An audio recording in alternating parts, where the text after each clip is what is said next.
This is the Blockchain Show. The Blockchain Show is a weekly podcast that demystifies and promotes widespread adoption of cryptocurrencies and distributed ledger technology.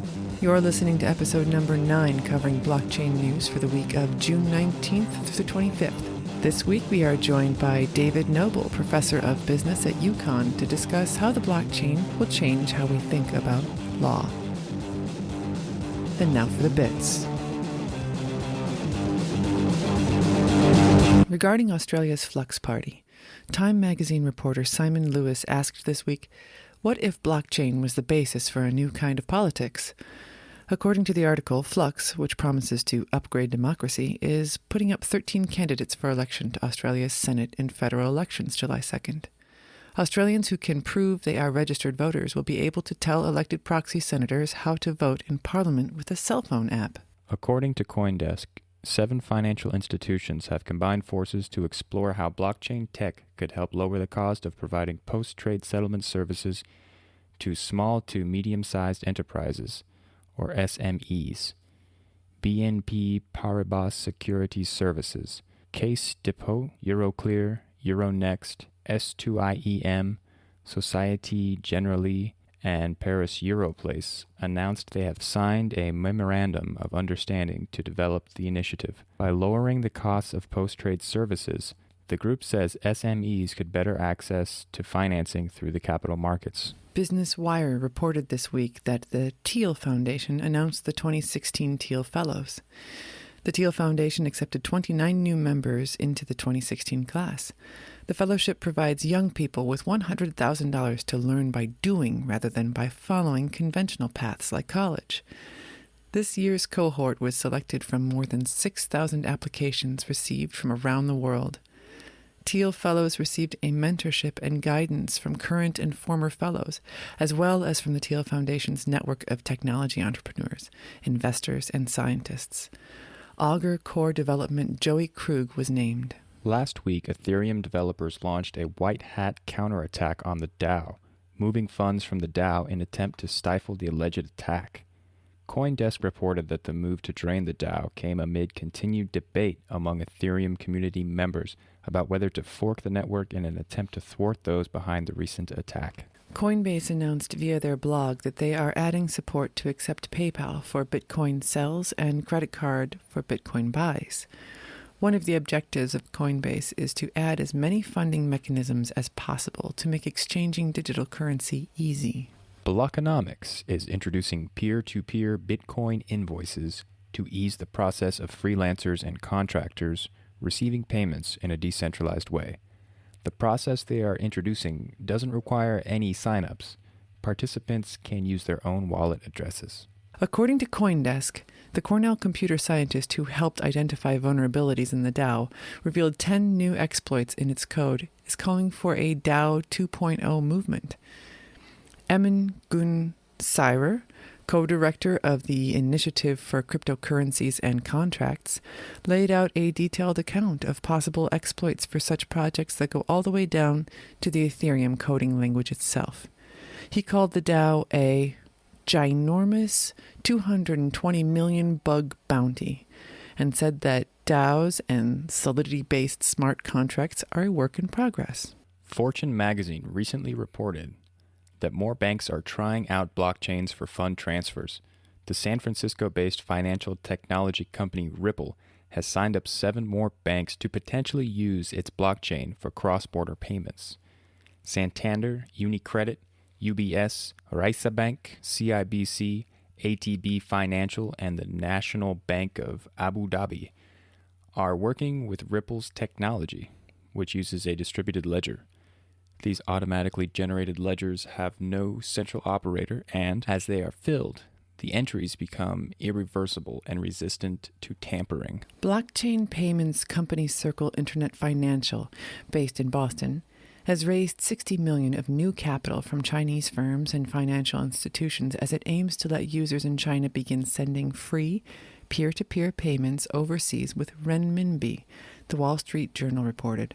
A new report from the Financial Stability Oversight Council cited operational vulnerabilities associated with distributed ledger systems as posing a threat to the U.S. financial system, according to SiliconANGLE.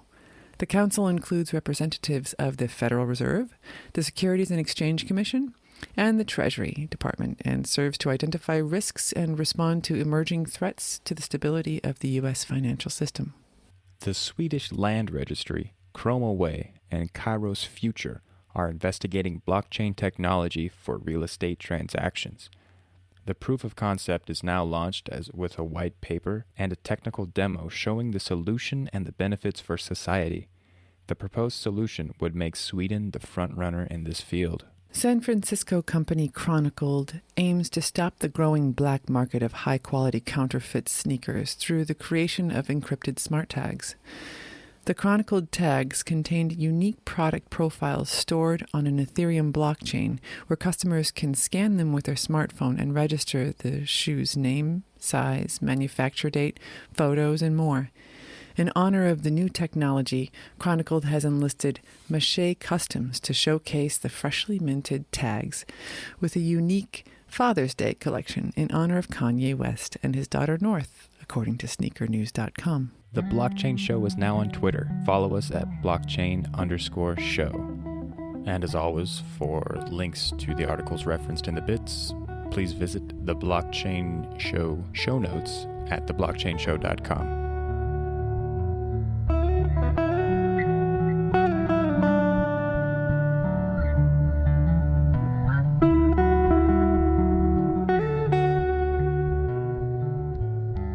Hello, David. Welcome to the show. Thank you very much. You're on the East Coast. Where are you at again? I forget. I'm in New York City. Cool. Yeah, we got pretty much the whole country covered then. Yeah, that's 3 time zones. I'm sure you could find somebody in Colorado if you look hard. Oh, yeah. Yeah, we'll have to do that. Give Eric Voorhees a call, then we'll be good to go. Is that where he lives? I think so. I think so. That's where Shapeshift is. That's cool. Yeah. Well, right on, gentlemen. What's going on in the blockchain? What is going on in the blockchain today? It sounds like mayhem. Yeah, in Britain, huh? Yeah, and that I expected the Bitcoin to rise a little bit more, and saw a couple articles that said it went up, but it's not being viewed as a safe haven. These are some kind of unstable times. Yeah, it's interesting though. It's a lot of opportunity out there. Definitely.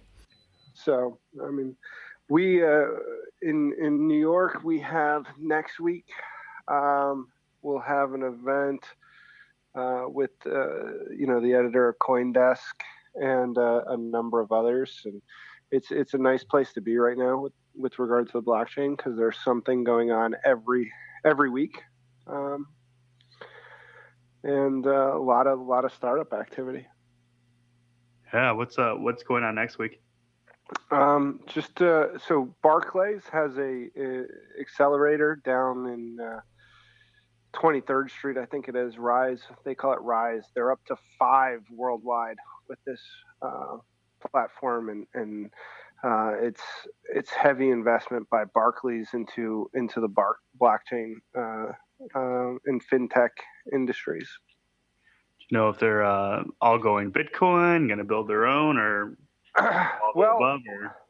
These are generally it's an accelerator program through Barclays. They're not necessarily one way or another. So I think, I'm not sure, but I think next week it's mostly Ethereum developers. So it's across the board, private, public blockchains, and a lot of different things going on. Speaking of Ethereum, what do you think of the disaster that is the DAO? It caught me by surprise, and it took about 2-3 days to even begin to understand it. I'm not a computer engineer. Okay. I'm a business professor, and I run the innovation and entrepreneurship at the University of Connecticut. A lot of the activities there. So that's how I started looping into blockchain. And so I was watching it. I was pretty excited for the idea of the DAO to, take some of this activity certainly out of venture capitalists' hands and see what happens when people start making these decisions. But I guess somebody out there had their own plan in place.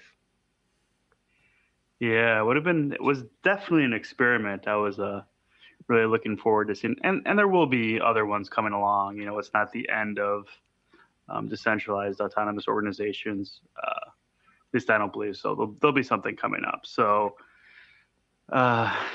first try was a complete failure, it seems.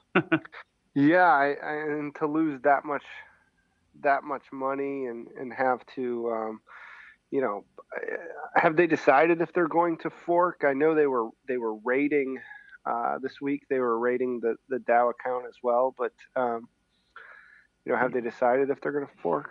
Yeah, there is so much going on all the time regarding that, and it's tough to even talk about it because there's a thing called a soft fork and a different thing called a hard fork, and when you're dealing with software, there's also like just forking the actual, Litecoin is a Bitcoin fork where you take the Bitcoin software and you fork it and create your own, but they're talking about a blockchain fork. And what they want to do is they want to hard fork it.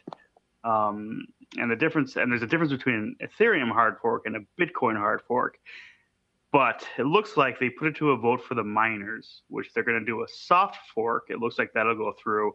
And basically what the soft fork does is it's going to blacklist the address of the DAO. So any sort of transactions within that came from the DAO address won't be able to get spent.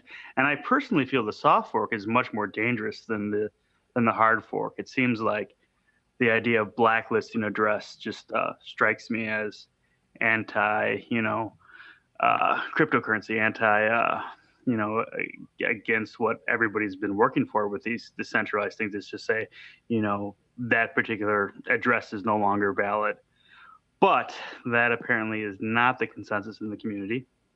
So it looks like they're going to go forward with that. And then the hard fork, it also looks like it's going to happen. And the hard fork, what that'll do is it will make it so the bytecode, the contract of the DAO will be changed to a contract that allows people who own DAO tokens to go there and get the Ethereum back out. So that's what it looks like. But I don't know anything for certain. So, Steve, did you sell all of your Ether? No. Well, I didn't sell all of my Ether. What I had invested in the DAO, I sold at 65%. You can actually still trade DAO tokens. So with various sites, they trade at a discount. One, just for the possibility that it may be worthless, and two, because there's a time constraint between now and when the hard fork actually goes through. And I think earlier in the week is when I sold. It was at 65%, so I got 65% of the value. Right now, I think it's all the way up to 80%. I can look real quick at one site and tell you. 80%, huh? Yeah. So if you know exactly, if you have a guess, let's see. 73%. So if you consider it like a prediction market, at least this particular trading site says that there's a 73.7% chance. Not accounting for the time delay of actually having to wait to realize the Ethereum gains. Gotcha. Huh. It's interesting you mentioned the soft fork being the more dangerous route, but probably I wonder if it's not it's a whole different philosophical argument when it's your money in there, right? When it's your Ether that are being siphoned out of the DAO. Yeah. For sure, for sure. And I just so like the difference between a soft fork and a hard fork, I understand it's a much more technologically difficult thing to do a hard fork than a soft fork, but I don't necessarily there's a common or like I think a view in the community that soft forks are okay. Go ahead and soft fork. There's nothing you can possibly do in a soft fork that's at all dangerous. And I don't really see that as being true. I think that when your soft fork does something like make an address unspendable, I think that's dangerous. The DAO actually locks it up for 29 days, so it's already not spendable for 20 for I think it's like three. I think it's 27 days. I don't know exactly the amount of time. But yeah, with having money in the DAO trapped, and that's, what's going on with Vitalik, I imagine, and, everybody involved, most of the Ethereum community invested money in the DAO. So that's one more reason why they're like saving it or saving the Ethernet. Yeah, I wonder how long a strong philosophy stands the argument when you're losing millions possibly of your own money. So it's quite I think the worst part possibly is that they branded the DAO, the autonomous organization, and that's by whenever anyone refers to this back in time, it's going to stick with that particular name too. Right. It's a horrible naming. It was incredibly confusing to explain to people like, okay, so what's a DAO? And so you would explain to, what the initialization stands for. And then you have to go and, at that point, explain that this DAO is called the DAO, Horrible, horrible name. Yeah. And then the DAO completely breaks. So. And now all DAOs will have the bad publicity of the DAO, right? Yes. It's kind of unfortunate, and I mean, I think that's why we've seen Bitcoin go to blockchain, go to distributed ledger, and distributed ledger is, I think, the best branding that they've done yet, because it starts to become actually something you can understand, when a lot of people can understand what a distributed ledger would be. That's my opinion. I agree. I think there's a lot of, I think correct, Bitcoin was, a gambling currency. It was when it was first starting out, it was, Silk Road, the types of use cases in its infancy, besides, Laszlo's Pizza, weren't really on the up and up. And, it really needed a change from Bitcoin to blockchain. And I think, distributed ledgers is even better. It's taking off. I mean, there's no doubt. The applications every day, if you read the press releases that are coming out every day, it's amazing. The reason I reached out to you, I have a background as an attorney before I retired and went to get my PhD in business and do that. Corporate law, you said, right? Corporate, yeah. Mergers and acquisitions, securities law. Oh, okay. And I I see tremendous promise in the technology, like a lot of people, but you're starting to see governments get into different activities with the technology, and I think it's absolutely fascinating. I know when I first started learning about this in the last, say, 3-4 months, you start to pick up on, well, you can trace back the roots of all of your products.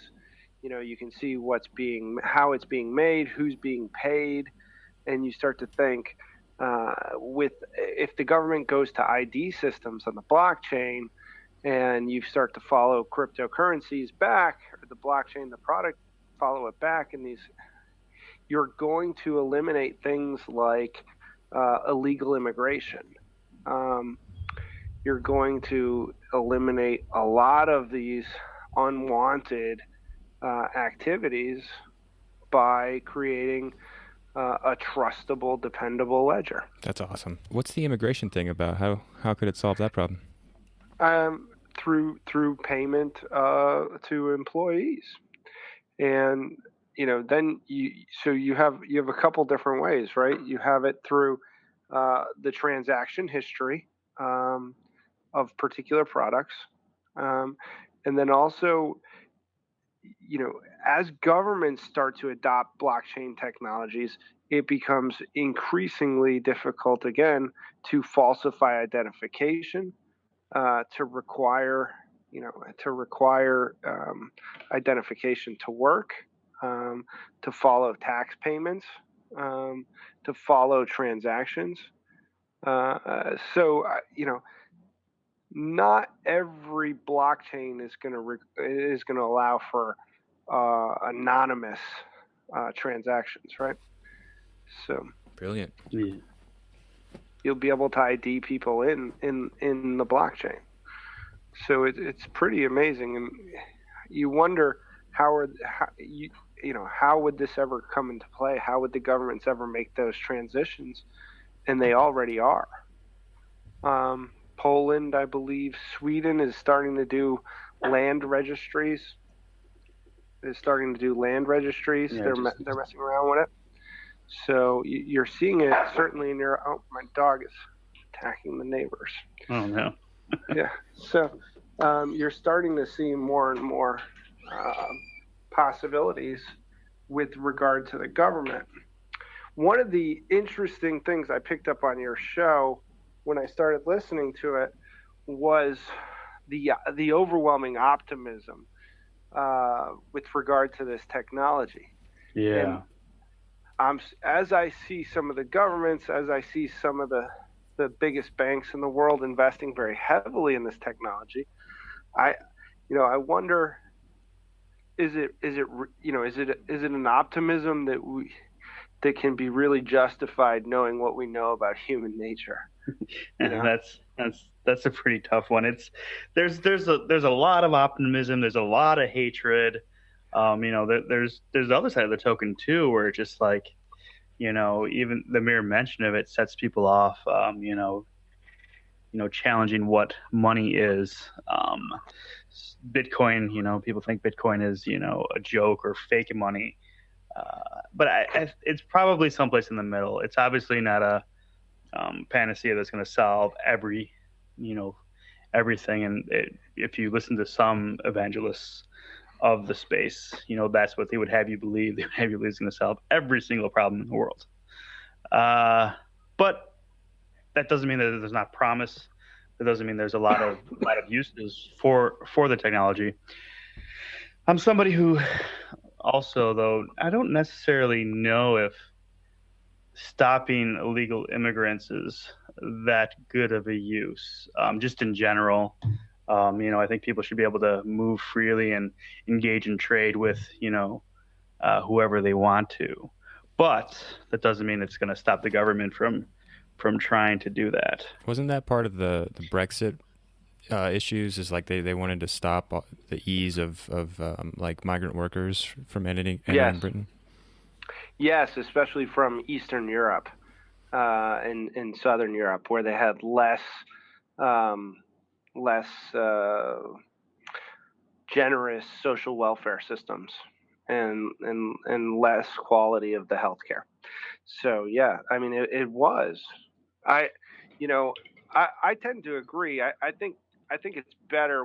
It's a better world when we can move freely across borders, and it may be that it provides. Maybe the blockchain provides the transparency so that illegal immigrants aren't getting paid $2 an hour, such that you're able to track who is immigrating and get paid on a reasonable salary anyway. So, because that I assume they could encode that information as well within the chain. Yeah, I think that, people, you could say like, I'm only buying products from people who can prove that the pay all their employees in a livable wage, if you wanted to. Yeah. And then that could be encoded in the blockchain, and you can, somebody who is able to analyze the record Hmm. could determine that. I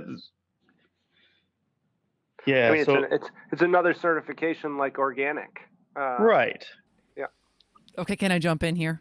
Oh, Oh, hey. Hi. Is this Hello. David? David, yes. David, what's your last name? Noble. David. Noble. Oh, yeah. I remember when I heard that earlier this morning, my thought was, I can't forget that. Look what I did. Very cool last name, actually.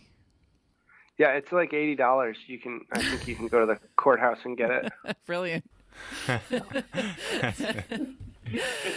I first of all, I don't want to forget. I really do want to talk about that last thing you said, because that sounds super awesome. Because I'm kind of hearing both. I'm hearing a lot of things that surprised the hell out of me, because I spent a lifetime thinking we're one way. I have been learning just firsthand from people struggling that maybe they're not the way I thought they were. That's another thing. Sorry, excuse me, because what I really wanted to jump on was I sat down when I heard you talking, David, about optimism. And I really want to know what your gut, I guess what your first thoughts are, or what your gut instinct is in the other direction. I have a lot of imagination, but I haven't thought that much about the dark side. Yeah, my dissertation advisor was always called, she was always on the dark side of every research topic that she covered in her career. And maybe I come with a little bit of that from my legal background. But no, I wonder, when you make something such that it's hard to change, and you make IDs go in that way. I don't know. I feel like there's a certain value to be able to disappear from the world. Oh, right? That's my favorite thing to do. and that's not really possible anymore. You can't go on the lam and hide out for 15, 20 years anymore. And That's a great expression. Yeah, but there's the government. Governments get a lot of power from the ability to identify you. So, I think I believe in the optimism of the technology and the platforms, the platform and the applications that can be built on it. I think are truly outstanding in many different facets, and we haven't even really begun to we're just scratching the surface, if you will. But I can also see, I don't trust everybody that's putting large amounts of money into this, right? Some of the organizations out there, I would be hesitant to trust their intentions with regard to it. So, I would say most of them. Yeah. Really? Yeah. Interesting. Wow, I know so little. I'm seeing what you're saying. Wouldn't it be great? Wouldn't it and you've got a legal mind. Wouldn't it be super awesome to frame it, like, since it's new, right out of the gate, like any time that it is used. Okay, let me try to say this the right way. Well, no, in order to get before that, like, okay, all right, we got this blockchain thing, this awesome new thing. This can revolutionize how we do. We're just stick with government right now. But this can totally revolutionize how we do government, right? Because we actually have a way now to, this is just my mind, to simplify and to directly vote. And it can be verified and all that sort of thing. So if you're going to subject yourself to some sort of rules, I certainly get squeamish when I hear, not that I'm ready to go on the lam at this moment, but I do get a little sketched out at the overreach potential that it has. So, like, what if we're all signing up for this thing? The sort of trade-off is all right, I'll subject myself to these rules that I get to directly vote democratically. And I still don't honestly know that much about the Flux Party, and I look forward to hearing about it. But that world seems to make sense then. If you're going to be, I don't know. You're the lawyer. You tell me if I'm off. No, I mean, I think you bring up this is more philosophy probably than law at a point. I think the beauty of the blockchain is it will provide a level of transparency that the world has never seen before. Mm-hmm. And it will take it out of the hands of very few. Knowledge is always been powerful. It's always created power. It's so hard not to feel optimism when you say things like that. Yeah, no, I think there's a lot to be optimistic about. As long as the government's blockchains are not closed off and to the public, it seems to me that it would be very difficult to do things that were against the interests of the public. Yeah. Yep, exactly. But you can close technology off too, and put it in the hands of the few. You can run a private blockchain. And right now, there's a whole bunch of people trying to figure out exactly how we can use this in a sneaky way. Maybe not. Maybe it's not sneaky. I think Steve would be better to say it than me. It may not be sneaky, but it's to most fintech has a positive. Most of the blockchain thing has a positive movement towards it. But can you then, what's going to happen in 20 or 30 years? I guess because it's so new and it's so big. I think theoretically we're talking about something as big and transformative as the World Wide Web. Absolutely, yeah. So, how will it develop over time? Right now, we're certainly moving forward at rapid pace with the belief that this is a positive and positive transformation. And I don't see any reason why it's not, but we should also be building in the necessary protections so that it's not misused. That's my personal gut. You asked for my gut. That's what I think. Thank you. Yeah. Where in the world are you right now? I'm in New York City. I'm physically in my restroom, my bathroom. So. It's okay. I'm in my underwear. Yeah. The joy of podcasting. Yeah. My dog started barking, so I came into the bathroom. It's pretty quiet. It's pretty quiet in here. Sarah had mentioned the Flux Party, and we talked a little bit about the Flux Party and Australia on last episodes, and I got an email from Dan. And Dan said that, hey, Flux Party is not a thing. They're not a real party. They have zero influence. And he mentioned that Australian cops do carry guns. And he also mentioned that Aboriginal people would love the idea of blockchain. But to many Aboriginal nations, the idea of custodianship replaces ownership. Aboriginal cultures think on very long timelines. And I wanted to, he was checking our facts, and I kind of wanted to bring that up and talk a little bit more about the Flux Party and different type of cultures and the way they think about property and ownership. The Flux Party looks really, really interesting. I don't know if they have any sort of influence in Australia yet, but I'd like to see them start getting some, maybe even in the States. Do you know anything about the Flux Party, David, or no? No, I don't know anything about it. I can make stuff up if you want, but I do not have. You got some law knowledge. Experience, huh? Yeah. I've got 6 years of that, and I ran as quickly away from it as I could. Yeah. Sarah, you were checking out their video, their trailer video. Yeah. What did you find out about the Flux Party? Well, I'm going to guess that is it Dan who wrote this that you said? Dan appears to be I'm assuming writing from Australia. So I'm gonna go ahead and defer to Dan. But the advertisement sure looks effing awesome. I mean, like, my dreams come true when I see it. I don't understand why we're not jumping naked all over it, because it's perfect. Who's disagreeing with it? I mean, other than the small handful of people who do not want you to do it.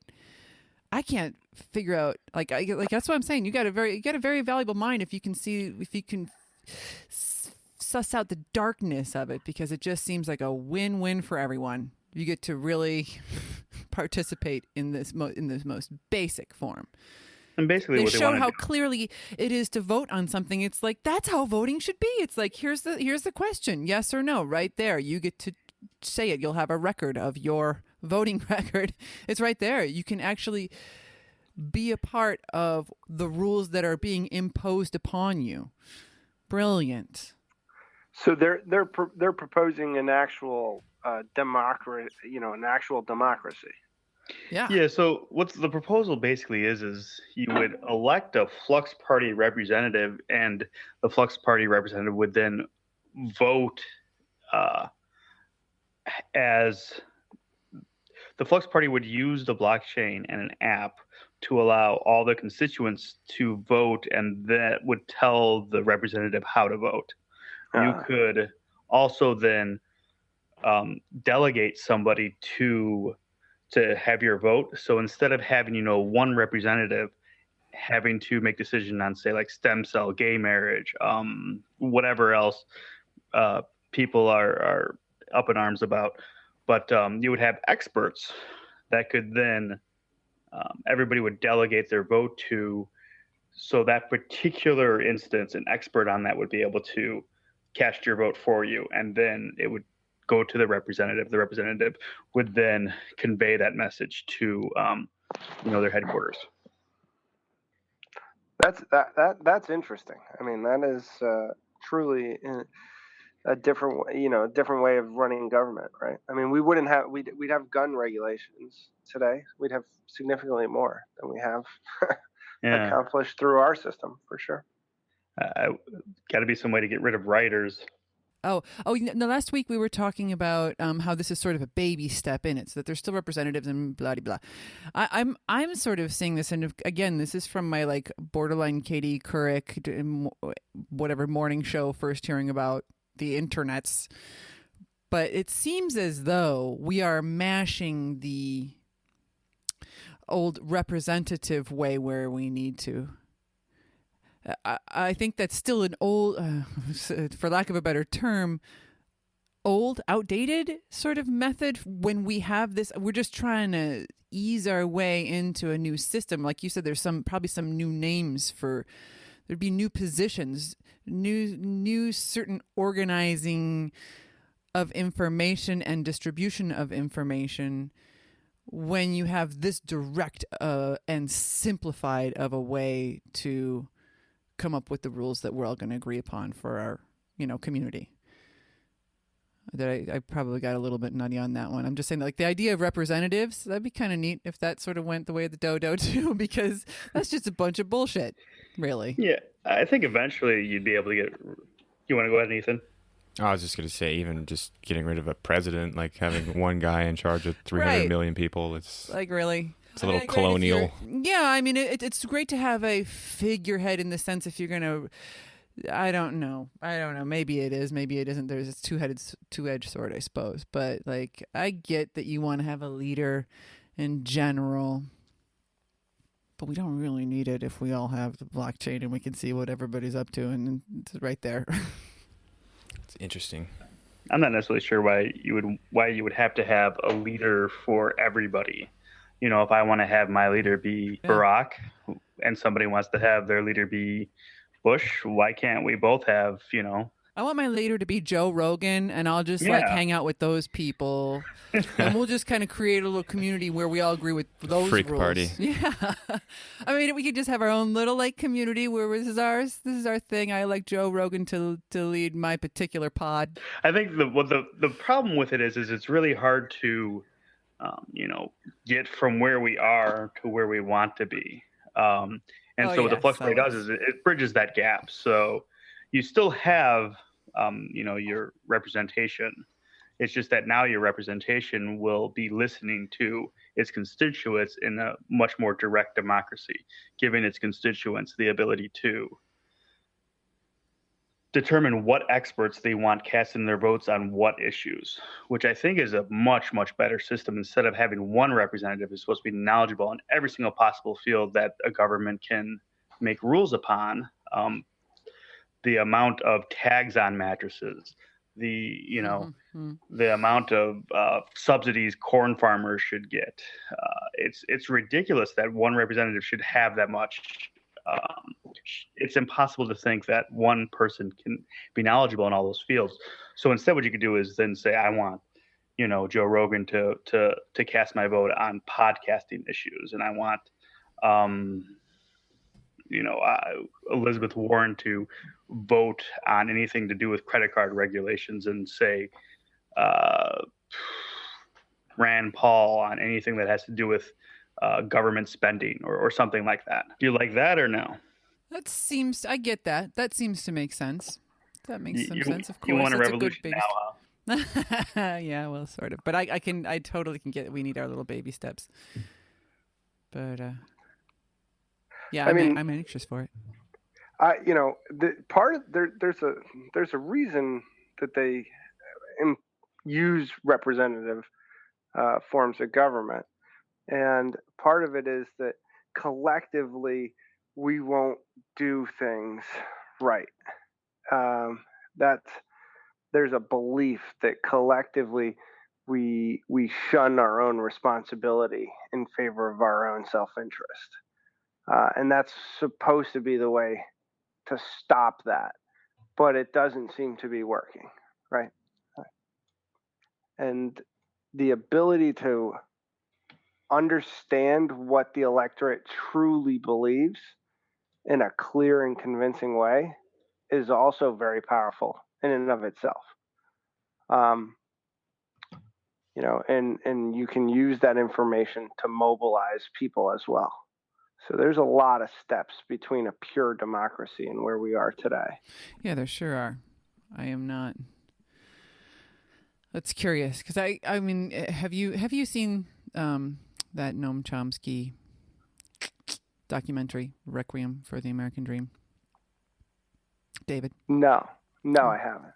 You were speaking of that, and it was smacking of something that he was saying, and I was trying very desperately to wrap my mind around it. Yeah, who was it? One of the Federalist paper authors. He was saying it was in a way to keep the ruling class, I don't want to sound wrong here, but in control of the lower classes, in fear that they would rise up and take all their land and wealth if they were to band together. Because they're poor and dumb. They don't know what they're doing. Essentially. Yeah, absolutely, right? That's the overwhelming belief that this country was founded on, I would say, is that the ruling class needs to be retained as the ruling class while giving the servant class enough meat and potatoes that they don't murder everybody. Yeah, just to shut up. It's well said. and the scariest part of the world today is that we're moving away from that belief, because the gap is increasing everywhere you look. And one of the most important features to closing that gap is technological innovation. So the more technology innovates, the more new job titles you create, and that takes away some of the power of old money, money that you pass from generation to generation, because those skills become so valued that they take away from the if nothing else, the value chain provides such a radical innovation that I think you'll see some serious that it will help close that gap. Mm-hmm. Because with it kind of comes a certain ability to dissipate information that wasn't ever available before. So being poor kind of to some degree would mean, okay, yeah, you're dumb a little bit because you don't have the access. Dumb, please forgive me. I'm poor, so I'm no, I'm not. I'm rich. I live in abundance. Okay. Yeah. But what I mean is that no longer does it mean if you don't have the money, you can't get to the information, and you don't. That's also like a new concept that is going away. You can be in a village on the other side of the world and actually come close to getting the same information. If you can hook up to the World Wide Webs, you can be a part of Nelson's free student loan free university. Yeah, right. We could be that. learning from each other. How cool is that? That's a whole new that we don't even know how that's going to affect everything. Mm-hmm. You changed though from being a lawyer to something else, correct? Yes, I'm a professor. You evolved Of business. Yeah, I evolved. So I like to think so.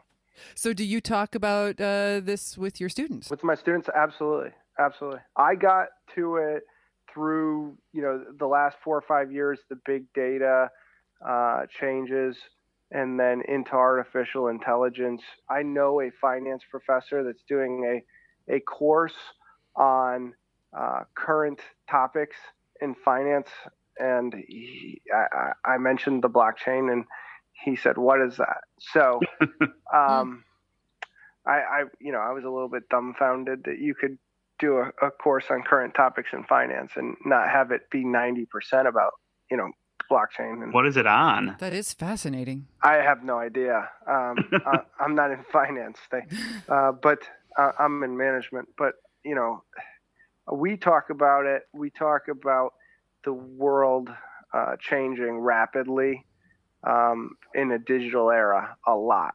And a lot of the news had been negative. A lot of this big data stuff, the tracking, the Facebook can immediately market to you from a product that you looked at 5 minutes ago. All of that stuff is quite scary. And this is, I think, getting back to the optimism, this is something that we can say, well, we can trust. Could you imagine you could trust what you read on the internet? That is evolution, big time. Right. That's a long way. That's an amazing thing. I mean, that's a comical sentence now. Yeah. Have we ever mentioned a Brave browser on the show yet? I don't think so. There's a browser. I believe it's being developed by. I want to say one of the people from Firefox, but I think that's wrong. But anyways, it's a browser that. No, I don't believe it's McAfee. But it's a browser that is. It has a Bitcoin wallet in the browser, and it has like an ad block in the browser, so it doesn't allow any ads through, doesn't allow any tracking, but it offers websites that want to accept micropayments. So it's a safe browser for current browsing, and it's really, really interesting. I don't know if it'll catch on. I've used it. When you take all the ads out, when you take all the tracking, when you take all of the things that websites are doing that you don't know about and just display content, they load 7 times faster, because most of it is just getting information about you, finding out who you are, and then targeting you, and it's getting worse and worse all the time. And so when you take that out, you get a better browsing experience, and you can make this completely seamless if you wanted to. That you go to a website, they have some sort of micropayment fee and your browser pays them the half a cent or whatever it is. You don't get tracked. You go about your business. And I think that is one thing that I'm looking forward to seeing develop a little more. I like this micropayment, whatever that means. It sounds good. Good word connection. It's one of the promises of blockchain technology that really hasn't taken off, in my opinion. It's kind of like a low-hanging fruit, I think. But it's impossible to make a small payment with a credit card. Credit cards have like a 29-cent fee plus 3% or something like that. And that's like a good deal. Other ones might have like a dollar fee plus 2% or something like that. So it's really impossible to make a payment under, well, the 29 cents. You can't like pay somebody 20 cents with a credit card. You would end up owing the credit card 9 cents to take a 20-cent payment. Doesn't make any sense. But with a cryptocurrency, when it's the transactions fees can, tend towards zero depending on how quickly you want to get paid. Right now, the Bitcoin blockchain network is pretty full. They are working on solutions with that, for scaling. But it should be around, half a cent or so to make, any size payment almost. You can pay with a different currency for like fractions of a fraction of a cent. So micropayments are, I think, a big low-hanging fruit in this space that really hasn't caught on, really hasn't delivered the promises that it could have, but maybe it will in the future. That's so cool. I feel like right now the blockchain is like when Facebook was really cool and hip, and then... When was that? I don't know, 2006? It's always later for me than anyone else. I wasn't even on it then. That's how uncool I am. But you think like this blockchain, the blockchain show, by the way, is the greatest name for a podcast. Right? Ever. You're with me on that. You won the lottery on that. That's what I said. But the podcast, right? You could there's a cost to running podcasts. You don't really want to charge someone even $1 to listen to your podcast. But if you charged people a cent or 2 cents and you're able to do those micro payments, you have content, you're a writer putting content out there on Medium, right? And, the business model now is write for free. And like 4 people in the world are going to get paid.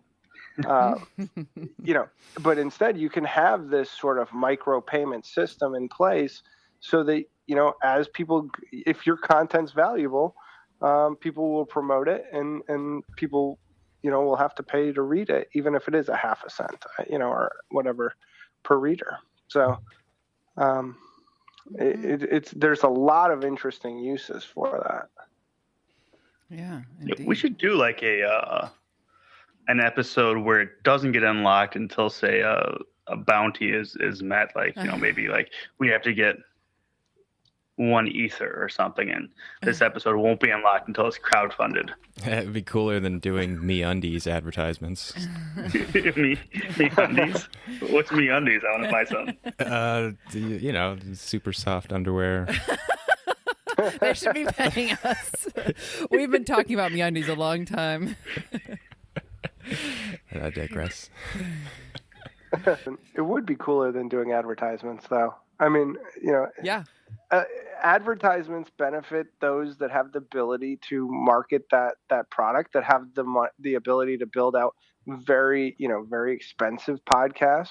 Do you think Malcolm Gladwell's new podcast really struggled to find its first advertiser? That's just how it is. And it would be good to give the smaller people their fair share. It wouldn't be as much as Malcolm Gladwell's podcast, obviously, but they would get something for the effort. And you build a following, that might be a meaningful amount.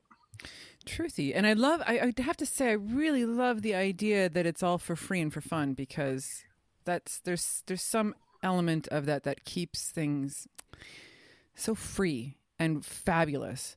And you can say anything, whatever. But I was just personally thinking, because I did, and I'm like the best advertisement for Joe Rogan ever. But today I did listen to an exquisite Joe Rogan podcast, by the way. It was a really good one with, what's his name? Russell Brand. That was a really... he's funny and smart. Incredibly funny and smart person. Was great combination there. Is he English as well, too? So he was out for the Brexit?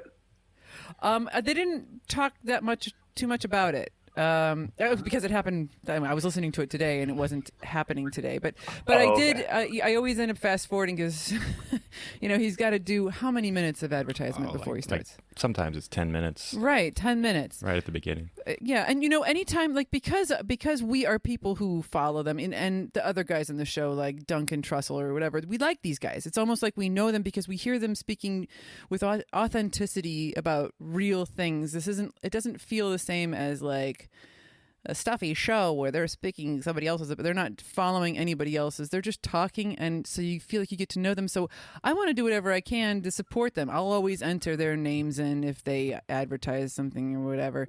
But I'd also feel totally cool about entering into a little podcast thing where, okay, I pay them a penny every time I listened to something. I would be cool with that, especially if I could just fast forward that 10 minutes of them blithering around about what they don't want to talk about. I don't want to hear that. That's not them. That's them advertising. Yeah.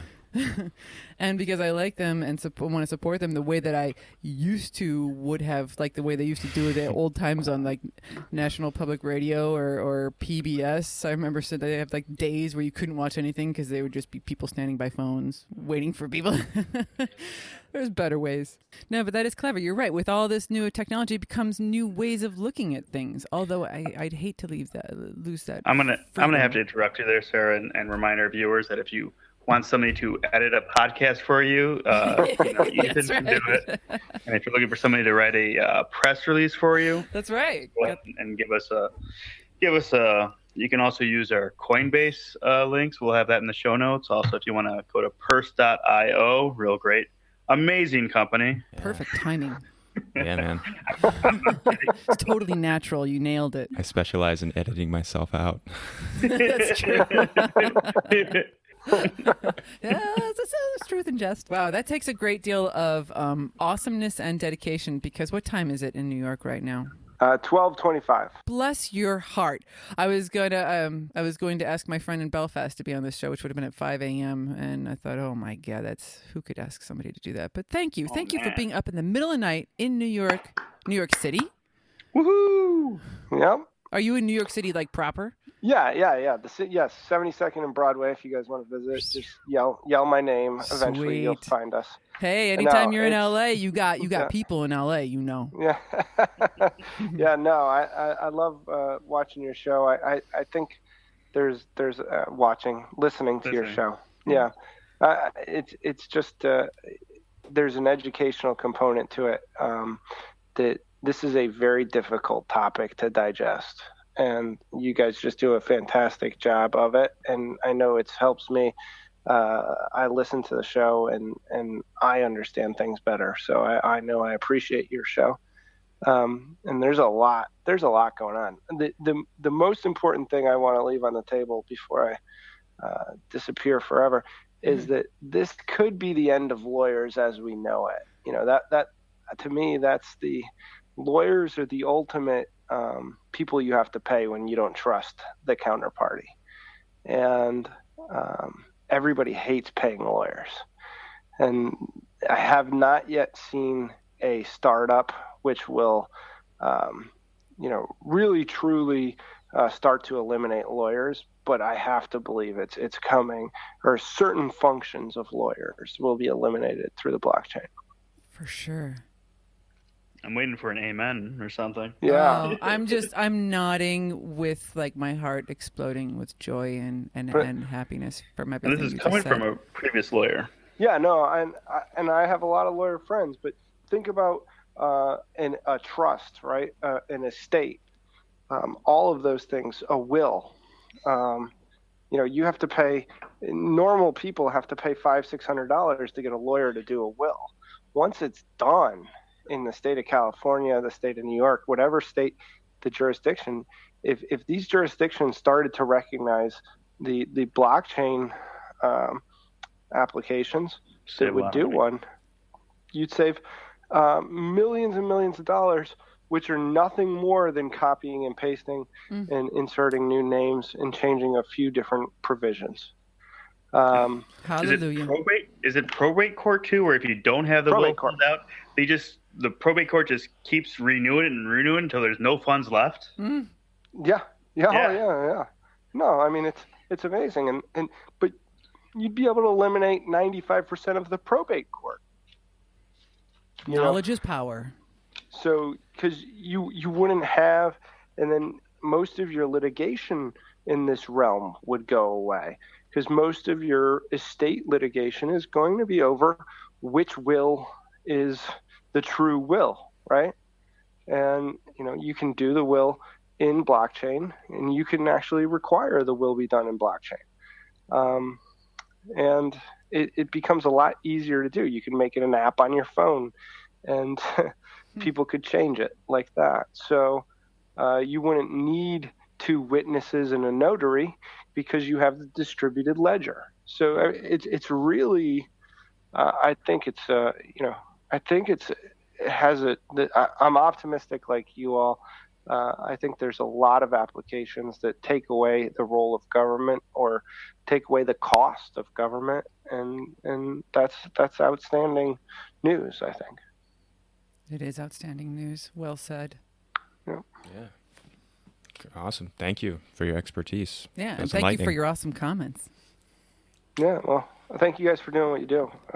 I know I appreciate it. So it's been cool having you on. Well, thank you. So I am going to let you guys go and look forward to hearing the rest of the show. Does that sound? All right. Sounds great. Have a wonderful New York night. Absolutely. Take care. You take it easy. Bye. Bye.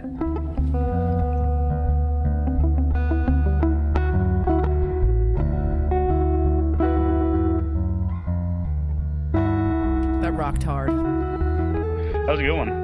Yeah. We need to have on more guests. You guys are getting too knowledgeable. Wait, what? How? You two are getting you're too knowledgeable in the space. When you first started out, we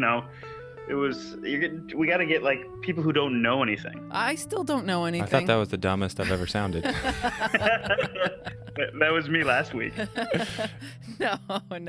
Everything is new. It's all new. I mean, most of the time when I'm talking out my butt, and I'm hoping that it makes any sort of sense, because so much of this is still within the realm of imagination, which is one of my favorite places to be. But yeah, I cannot help but feel so optimistic about it. It's true. It's very interesting. I'm really glad we had him on, because that is a really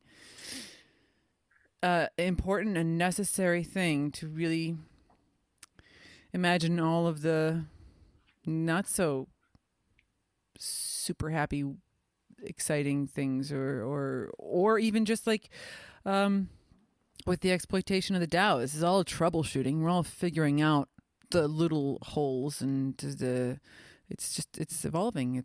We're all learning it. $150 million holes. Hey, whatever happened with that? There's definitely a shadow being cast because of that. I think that was probably contrived. That's just a bunch of silly malarkey that people. But he's going to yell at me for that comment. I lost all this money. It was no joke. Oh, definitely some people lost money, but there was a lot of fuckery. There were a lot of people who kind of just came out of nowhere, came out of the woodwork to, make a minority of people, real people, but make it appear like there's this vast, vast group of people who are against any sort of, somebody even said that the thief is not a thief. There was no thievery going. There was, and it's just, I can't even get into it. Interesting. Sorry. That could very well be somebody find a way to break this, and then we'll know how to avoid that in the future. This particular kid that I knew is young, and he could hack into his school's system and do whatever he wanted, but then the school was like, all right, well, just keep doing it and showing us how you're doing it. I guess Citibank got hacked pretty good today. A lot of people had, their balances zeroed out and ATMs weren't working for them. Do they know who did it? I don't know if Citi would even tell you if they do know. Did anybody claim it? I don't think anybody has. Who would claim? Anonymous. Anonymous? I mean, they could be like, yeah, we'll fuck with these guys. We'll just keep on messing with them. There's too many fake anonymous videos out there. I'm curious about that. There's a lot of anonymous stuff that's questionably anonymous. Probably not. As with anything, disinformation. Human nature. But it would seem like there's plenty of, let's just call them gray hats, who might have an interest in messing with Citibank. I'm going to call them crackers. I'm gonna steer away from that word. We have the best fans ever, I think. Dude, this we totally do. Attracts some really high quality fans, huh? Absolutely. Like brilliant minds. These people are super innovators. I am so... It's amazing. It is amazing. I just sit there most of the time and listen. I hope that there are more people who will stand up like that, because I think that this is a really interesting way to allow for ideas to bubble up, and then like minds can sort of gravitate around that bubble. There's like so many spaces being created by all this stuff that he just said a whole bunch of neat new things I hadn't thought of before. Yes, indeed. Well, I'm interested to see what's going to happen with Brexit. Yeah, me too. World War III. Looks like everybody's still alive for now. Yep. A lot of people, I mean, I know some people who appear to be quite unhappy about it. And I very much look forward to hearing them tell me all about it. Why are they unhappy? Some people like the freedom to travel. Is that really being restricted though? Through that? I don't know. I have no idea, but supposedly it'll be less easy if you're a British citizen and you're living in one of the European Union nations. You have to either go back or naturalize to that country. What? For real? You just make that up? I could be completely wrong, but that's what I heard on the interwebs. I thought I saw it on like a John Oliver thing. Well, there you go. I don't trust John Oliver anymore. I hate to say it, but he's sounding like a boob. I mean, he sounds like he's got an agenda or something. I no longer trust him. And he does work for a corporate. Well, there. One of the corporate media outlets. I can't remember the name. It's Viacom. I'm really cautious now to say facts. Because there's people listening. There's a lot of people listening. I'd say I welcome it. I mean, I'm talking out my butt sometimes, and I don't mind anybody. Honestly, I don't mind anybody's corrections. I asked. I'm like, I'd love to hear from someone from Australia. Yeah. Because I didn't know. I was like, I don't know if they have guns. Yeah, I don't either. I don't know what the reality is. I mean, it's certainly a hot topic, and I don't know where I stand on it. I used to think I knew. I used to have a mild opinion because, generally speaking, I'm a hippie and I don't like things that kill. But I don't know. There's a lot of strange stuff. And any time that people get too on a moral high ground where I start to hear this weaponized terminology where they're trying to place themselves in the position of unquestionable rightness, that's when I get sketched out by stuff.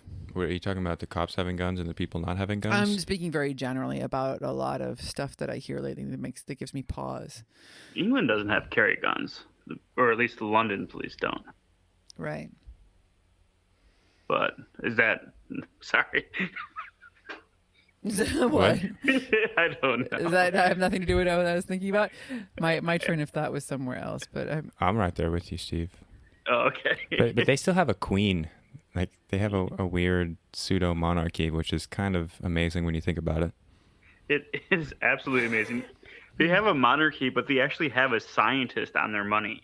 Really? Do we have a scientist? Do we have Ben Franklin or no? Benjamin Franklin was kind of a scientist. Kind of. He was a Renaissance man. Was that Harriet Tubman thing a joke or what? Was that a joke? Well, I just remember recently there was a bunch of goofy stuff happening on the internets of truth about Harriet Tubman on money, and then a whole bunch of people lost their shit. Yeah, racist people. Yeah, she's going to be replaced on the 20, right? What's that?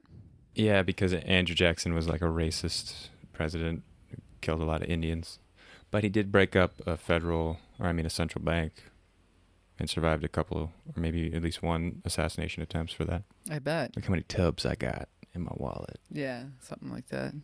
So I want to get back to Australia, since you brought up Indians. There are certain cultures who, think on, as Dan said, very long timelines that don't really have a direct, idea of ownership. Mm-hmm. Like the island of Hawaii, you can't really own land. You can, have be the custodian. 99-year lease on it. Yeah, you're the custodian of it. You take care of it. I don't know if the blockchain can work in that sort of framework or not.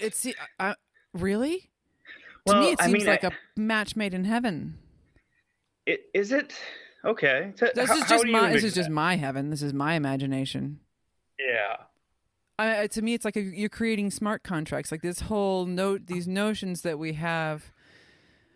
I guess I'm more of the Aboriginal frame of mind, Native American, whatever. That sort of. And by the way, because I know there are people listening in Australia. If you happen to be listening in Australia, and you are of Aboriginal descent, boy oh boy, please pipe up and just give us a shout out, because I would love to know. But opinions, viewpoints. But to me, it seems like you create a smart contract any way you want, right? You've got you're the custodian of I don't know, area of Earth, or a particular job for a period of time. That's just seems like a seamless.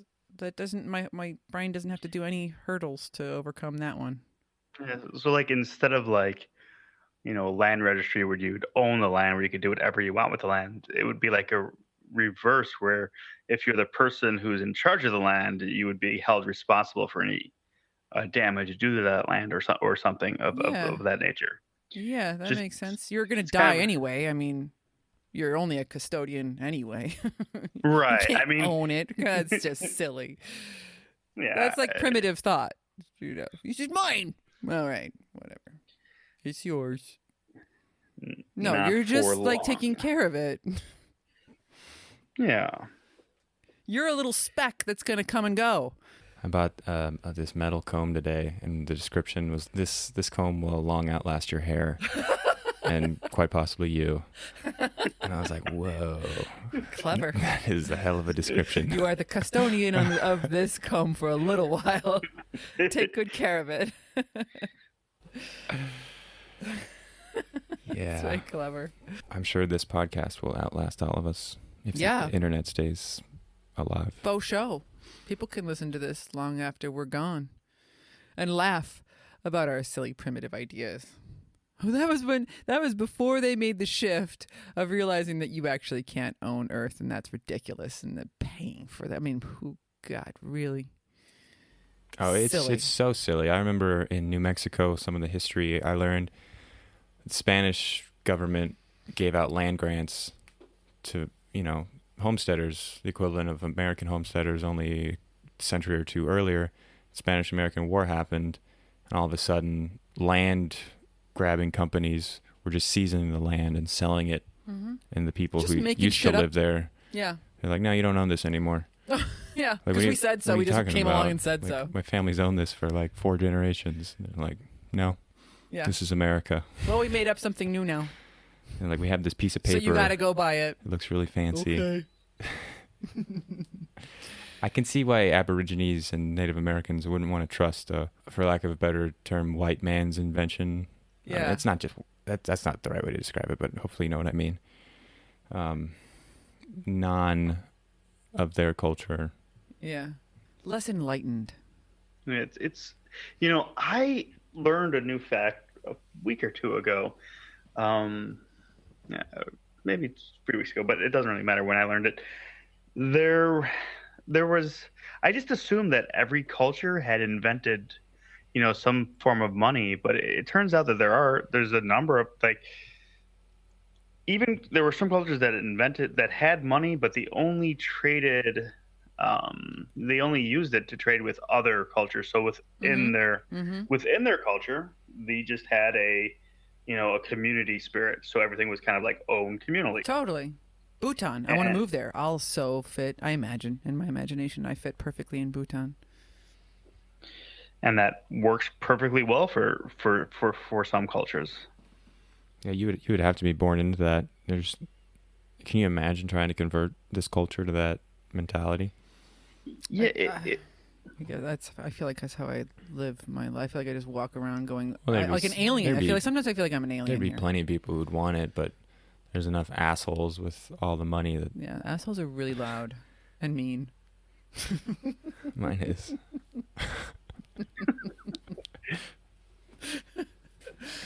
Honestly, I love. This is the one where I really enjoy the where the imagination can go with that. What were you thinking of, though? What did you learn? What precisely did you learn, however long, 3 weeks ago? It was like I was looking at like a college professor put up his course about the history of money. And I don't remember exactly what it was. But, I guess I just always assumed that, once money was invented, all cultures had money. But, the fact that I didn't know was that some cultures like had no concept of it. And it worked well for those particular cultures. I don't know. Maybe I knew it and I just didn't realize it, but it seems like that's new. Was that, you knew that already, I suppose, huh? Well, I have a different, like when I was in college, all the things that I was studying were more like archaeology and sociology and anthropology. And so I don't know, and I think about some of the cultures I remember learning about in the Incas were like that. I mean, it was a kind of a borderline utopia. It was like, if you could imagine, I'm going off of such an old memory, so go ahead and correct me, anyone. But it was almost as if when the people who had written of it before it got all messed up wrote about it as if it were this amazing utopia, as if that beautiful, seemingly impossible model of socialism were actually for really real there, and magical things could get done on account of it, because people just didn't mess around with this sort of silly shit and fight each other over silly shit, because they didn't have the concept of that's mine. Yeah, it's that attachment to the physical. Yeah. It really screws us over a lot. Makes it a lot easier to release the things that you don't really even think are yours to begin with. So it just makes everything sort of it makes the energy flow so much easier, in my opinion, my humble opinion. Money's a form of energy. Yeah, that's what I mean. I mean, it's just like it makes it. If you can tweak your brain, like when you speak another language, you have to learn. I want to know about Poland. I want to know about Poland and Sweden. It's funny that those two should be pioneers in such a field. Brilliant, because I have a theory. Before we go, I'm just going to say this.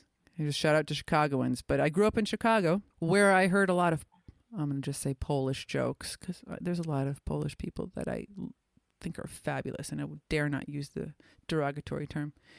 But I grew up hearing Polish jokes, right? As if the Polish person were the dumb person in that. And then I grew up and traveled and went to Poland and found out they're not dumb in the slightest. In fact, the average Polish person is quite intimidatingly so well educated. It's just that they do things so incredibly differently. And that's sort of like that too. They've tweaked their society because half the time they don't have the money, so they'll make do with another way. They're champions at making do. This sort of devil-may-care Slavic attitude, combined with just sort of putting things together to get the job done, creates this funny that to us we think it's stupid because it's just so different and it doesn't fit into our model, and so we just take one look at it and go, that's stupid. But it works perfectly well in Poland.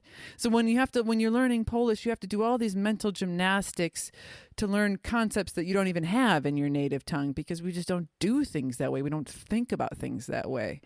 This sort of seems to open that up too. It's like you're going to have to do some mental gymnastics to think about money in a new way, or think about democracy in a new way, think about the structure of something in a new way. Ownership, whatever it is. An old way of thinking about it, I suppose.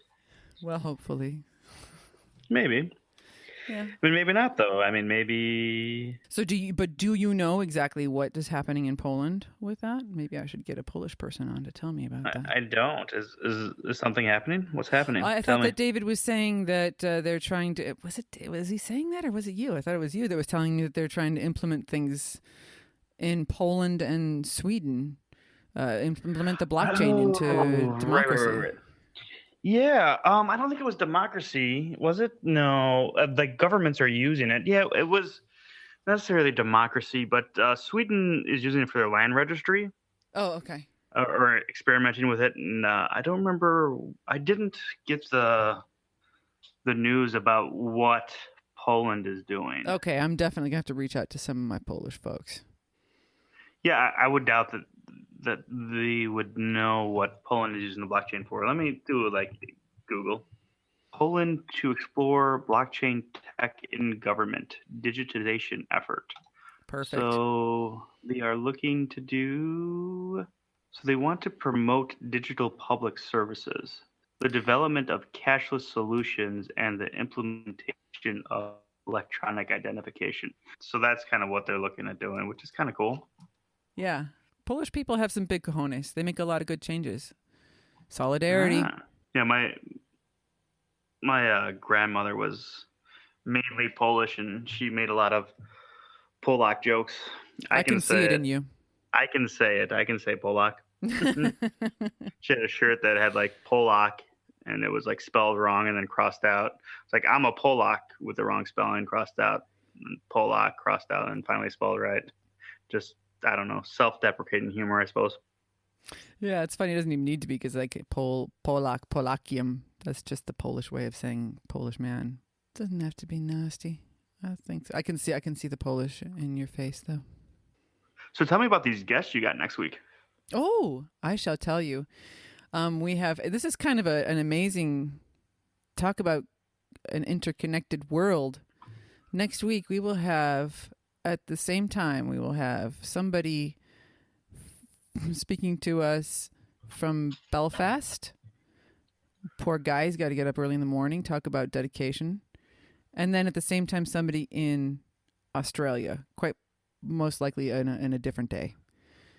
But they'll be on at the same time, and it will be so magical, because these two people, we haven't really spoken in, let's just say, since campability times. This would be like 1997, 98.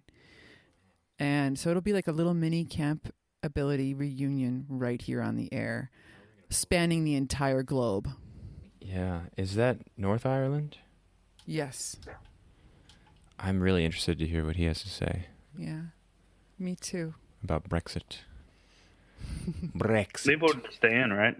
Or yes, Northern Ireland did. Yes, and this particular, his name is Scott. He, it seems as though he teaches a lot of immigrants, so he's certainly got an opinion, and he's somebody who likely will be affected. What do you mean? They're staying in the European Union?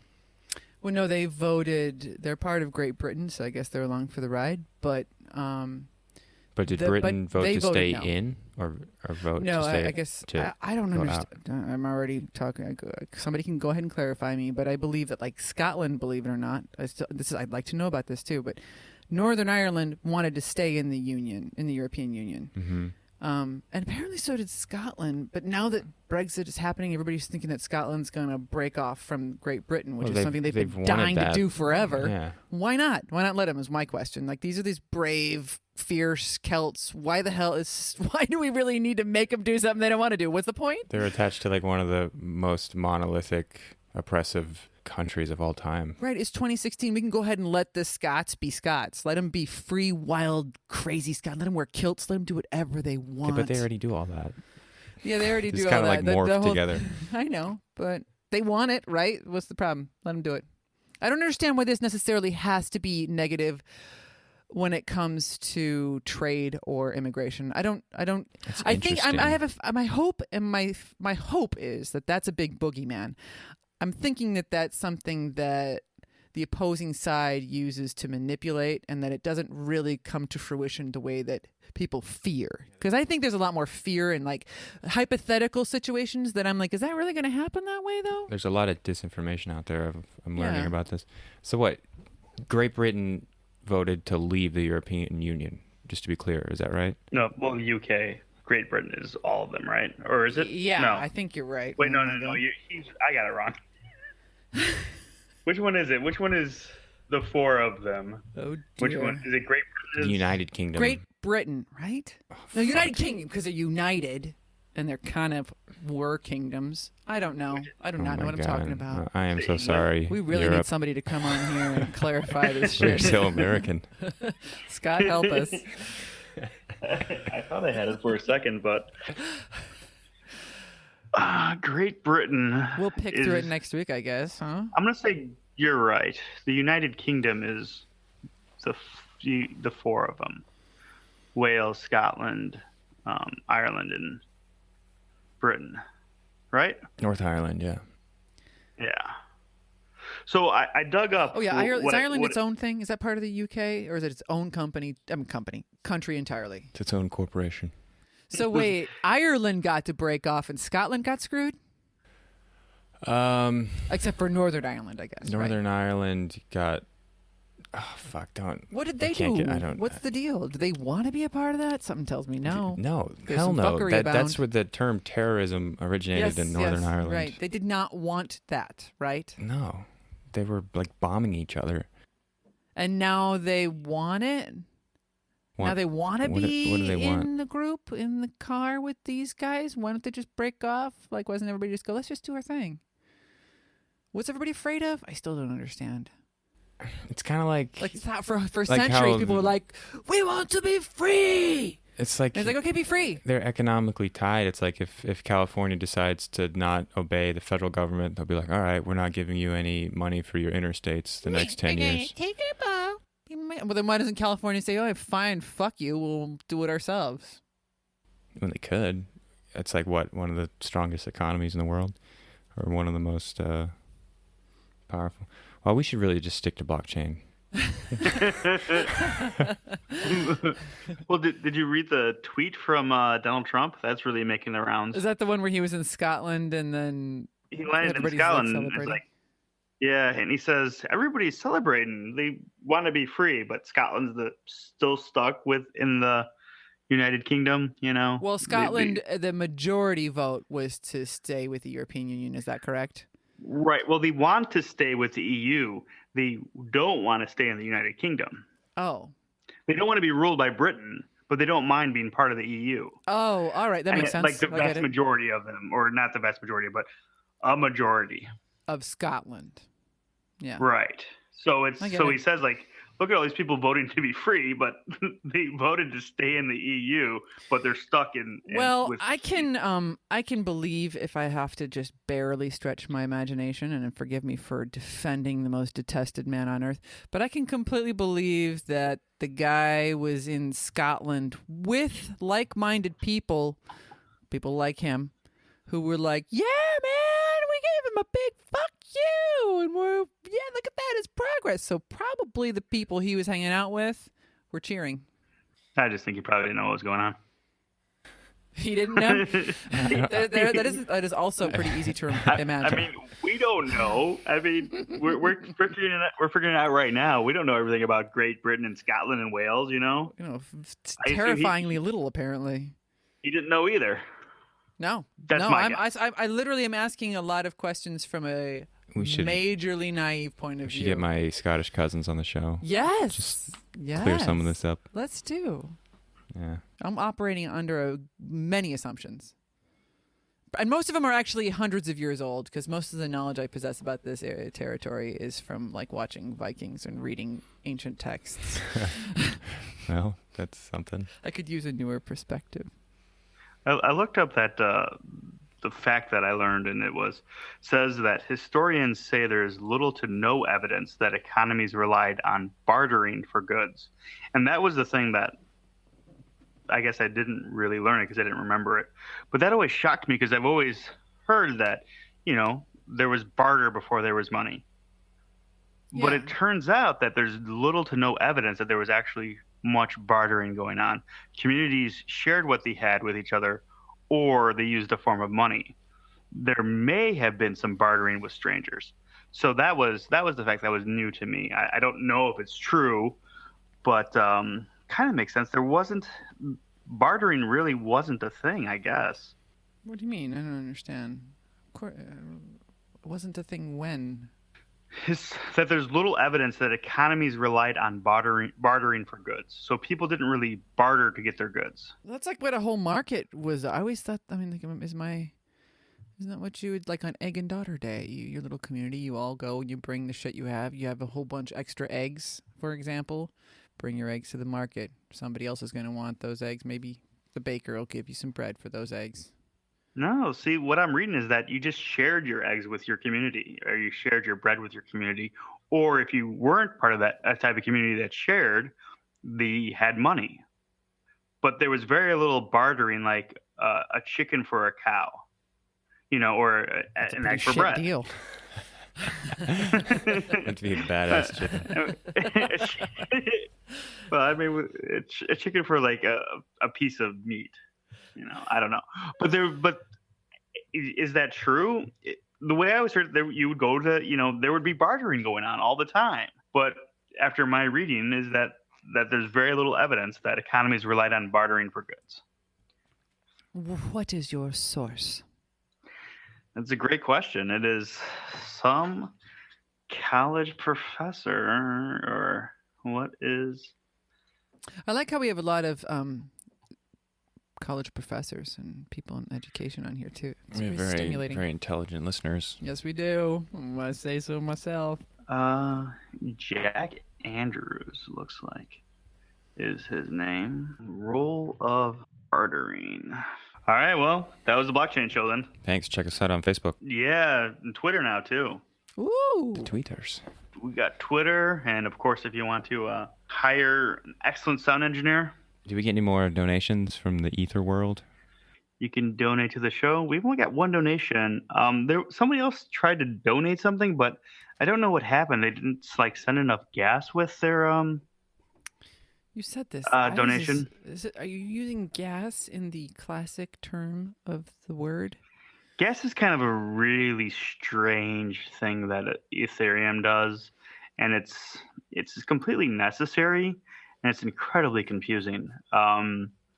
And it's really hard to explain. When you do a Ethereum transaction, it costs a certain amount of gas to pay for that transaction. The gas is like a number, and it's paid for with Ethereum, but it allows you to create the reason why you have this abstraction to gas and not just a small fraction of Ethereum is that the gas stays the same. So it's always the same amount of gas to perform a transaction, but the amount what the ether is at. Right. No matter how much ether that gas is. So, there's the fluctuation of ether. So ether may go up in price to like $20. And so if something costs 2 gas and 2 gas is 0.2 ether or something, then when ether goes up to say $40, you'd want to bring down the cost of gas to half of that.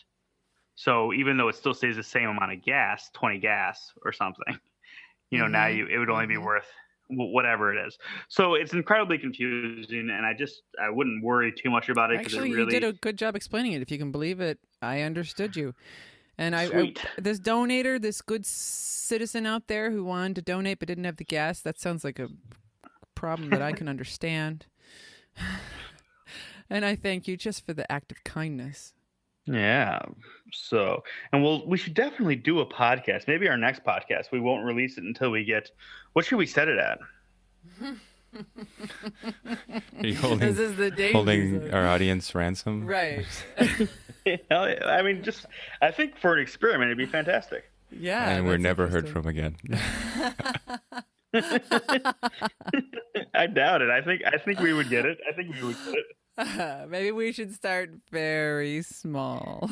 Or else we'll be like the Congress people sitting on the floor right now. Yeah, I'm not 100% sure on my feelings of this because I don't know. I definitely get it and it makes sense. I just haven't had the time to sort of meditate on it and really figure out my true feelings on that. I really like the whole thing that podcasts are just this free thing. You just go there and it's like bloop. Yeah, you can hear anybody in the world, anywhere you are. Website costs money, and a microphone costs money, and all of those are true. What do we use? Libsyn. Libsyn costs money. Ethan does a lot of editing. Poor guy. I mean, editing crazy people like me using racial slurs left and right that have to be edited out. I mean, you wouldn't. If you ever heard an unedited version of this show, I'm leaving that in. Nobody would allow me on here. Yeah. Thanks to Ethan. I feel I'm bad. presentable. A lot of it slips through. Yeah, and I usually have to like hear it a few times to understand it. But yay, that gas one, you're right. I'm getting too smart for my own good. I actually understood you without having to rewind you 4 times. We're going to have to replace you. Just kidding. Bring in the newer model. Nope. We say Fiat. I'm gonna think it's a car. The answer is yes. Get him on the show.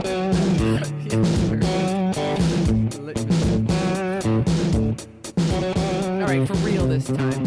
See ya.